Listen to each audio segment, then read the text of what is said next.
In the beginning, in the Garden of Eden, were two trees, the tree of knowledge of good and evil, and the tree of life.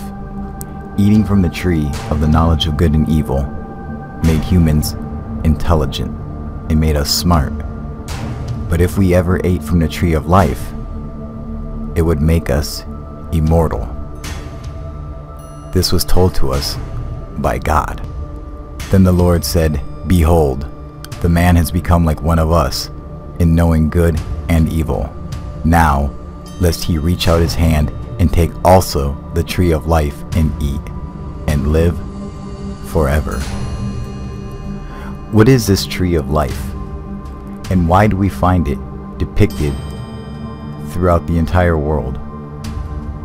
Every culture seems to have and worship a tree of life. But the interesting thing is that all of the depictions of the tree of life are almost identical. The tree always looks the same in each culture. Why is that? Was there once a tree that could give people eternal life? Did this tree actually exist? From Egyptians to Sumerians to the Assyrians to the Babylonians, everybody had a tree of life, and all their depictions were incredibly similar.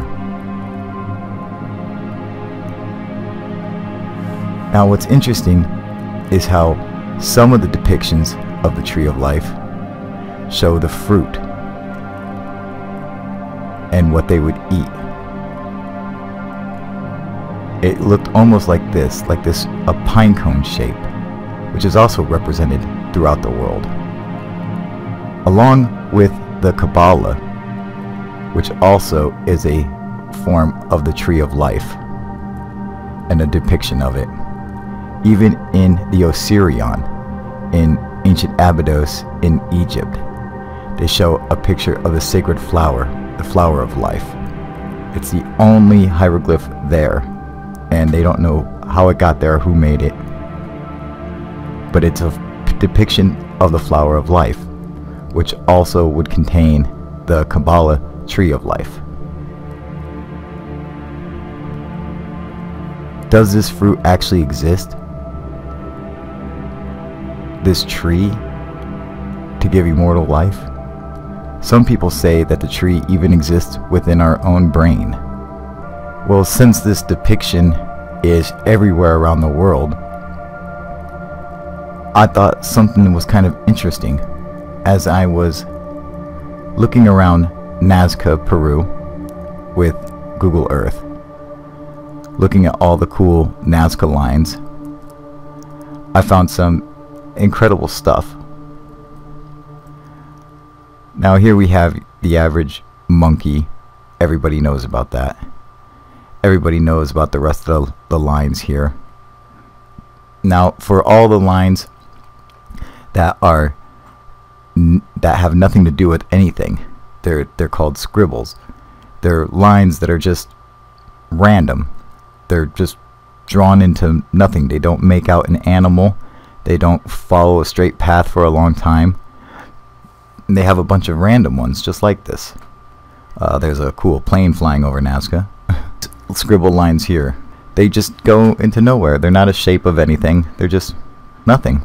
And then you have these big lines that all coalesce into one area, which reminds me of like a crater blast kind of. But still, there's some interesting stuff around here, along with these Nazca lines that are thousands of years old, created by the ancient Paracas. There's even some newer aged Nazca lines, as we can see right here. I don't know who the hell Heparin is, but he seems to have a bat signal under his name. It's kind of cool. Or Carlos. What up, Carlos? How you doing, buddy? There's some interesting shit that you find all around Nazca. And these people were the same people with the elongated skulls that you find all throughout the Atacama Desert. A lot of people say they remind them of extraterrestrials. Nazca line right here, this depiction, they claim is a new one that they discovered, although I've seen it before. They claim it's a whale. But what's really interesting, which no one has ever said before, no one has ever pointed this out or made any kind of notion that to make the connection of this, is right next to this so-called whale that they discovered, I made a discovery, and I think it needs to be taken seriously, because I believe this Nazca line right here in fact shows the tree of life. There is a Nazca line in Nazca, Peru, depicting the tree of life. And for everyone else, they see just the scribble lines and they just move on and ignore it. But when you take a closer look, you can see how well that matches with the tree of life. I mean, is it so hard to believe that the Paracas would have depicted the tree of life themselves? Every other culture around the world seems to have done it, so why not them? I mean, think about this. There were Egyptian mummies found with cocaine in their pocket and in their system, which means that they had to either travel to Colombia, South America, to get the cocaine, or somebody from South America had to travel to Egypt to give them the cocaine. Either which way, I bet you it was some good fucking coke. Also, think about this. The Fuente Magna bowl that was discovered in Peru. That bowl has Sumerian cuneiform text inscribed within the side of it.